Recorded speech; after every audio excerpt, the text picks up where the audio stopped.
Yo tout le monde, c'est Aurel. Aujourd'hui on se retrouve pour la review de l'épisode 6 de Sword Art Online Alicization Noir of Underworld. Si vous avez pas vu l'épisode, c'est dispo sur Wakanim, lien en description. L'épisode, permet de démarrer la guerre entre le Dark Territory et le monde des hommes finalement.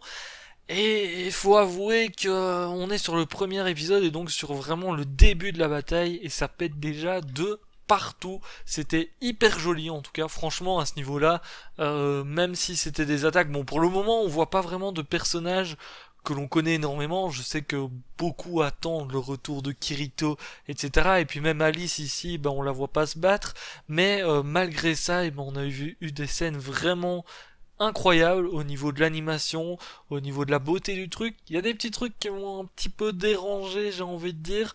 Le fait par exemple qu'on a deux fois une même situation en soi, c'est-à-dire qu'on a un commandant qui se fait attaquer, enfin un chef d'unité, on va dire ça comme ça, qui se fait attaquer, et on a un personnage qui vient sauver la personne. Donc on a deux fois la même situation, et c'est vrai que ça c'était un petit peu dommage parce que j'avais l'impression de voir deux fois la même chose en fait, même si c'était pas la même action en soi, mais j'ai trouvé que c'était un petit peu dommage, surtout que notamment, bon, on va parler du côté de Fanasio, parce qu'on a Fanasio qui se fait sauver par, j'ai carrément oublié son nom, par une personne, j'ai oublié son nom, c'est quelque chose, un truc comme ça.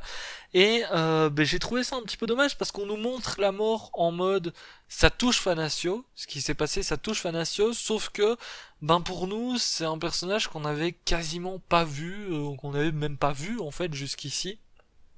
Je sais pas si c'est mieux expliqué dans le light novel directement, mais c'est vrai que c'est le genre de perso qui se sacrifie et finalement, ben, en tant que téléspectateur, ça ne nous touche pas vraiment.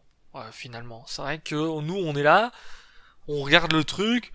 Bon, ok, la scène est bien faite, c'est joli et tout le combat, mais on n'est pas vraiment touché parce que bah, le personnage, voilà, c'était, tu peux faire mourir n'importe quel soldat, je pense que c'est la même chose.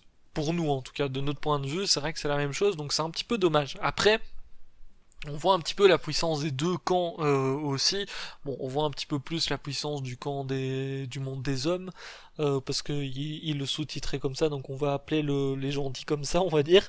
Et bon, c'est vrai qu'à ce niveau-là, c'était cool de voir un petit peu tout ça, de voir d'autres personnages se battre finalement. Bon, il y a des personnages qu'on avait déjà vus auparavant dans la première saison notamment, mais c'est toujours sympa. Bon, Kirito, toujours pas de nouvelles. D'ailleurs, il y a les deux petites, je sais plus comment est-ce qu'elles s'appellent, qui ont demandé où était Kirito et tout, et puis qui sont partis en plein milieu de la bataille, là, les deux petites qu'on avait vues qui s'étaient battues contre Kirito et Yujo, si je me trompe pas, on les a vues, puis elles sont parties en demandant où était Kirito et tout, donc à mon avis, les deux là, elles vont faire quelque chose. Peut-être qu'elles vont aller aider à protéger Kirito, ça reste à voir, parce que, bon, clairement, pour le moment, Kirito, je pense que niveau protection, s'il y a un ennemi qui arrive jusqu'à lui, ben ça risque d'être assez compliqué.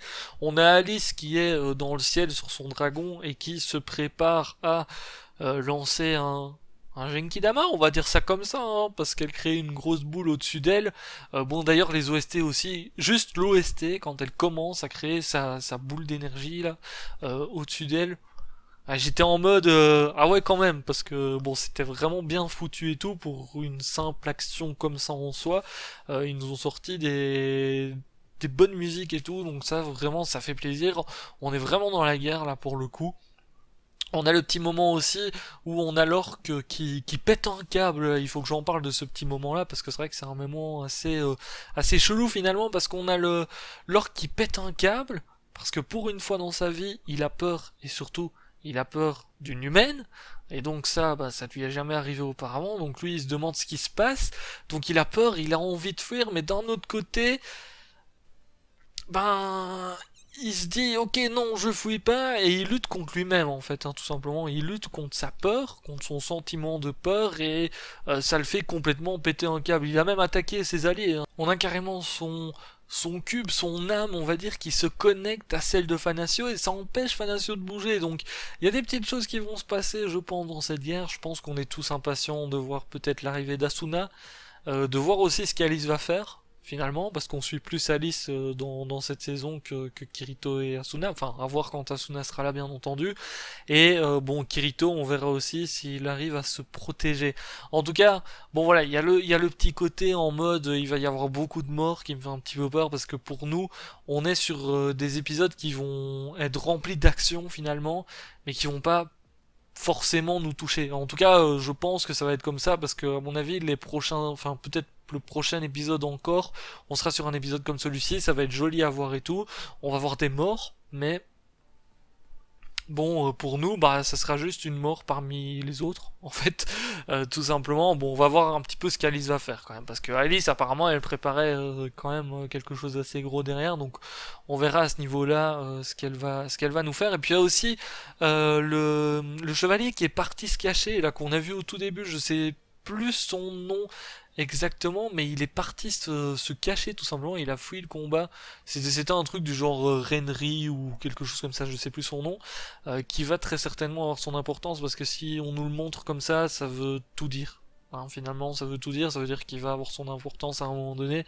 Donc on verra ce que ça dit tout simplement. Sur ce, je vais vous laisser là pour cette petite vidéo review. N'hésitez pas à lâcher le petit pouce bleu si ça vous a plu.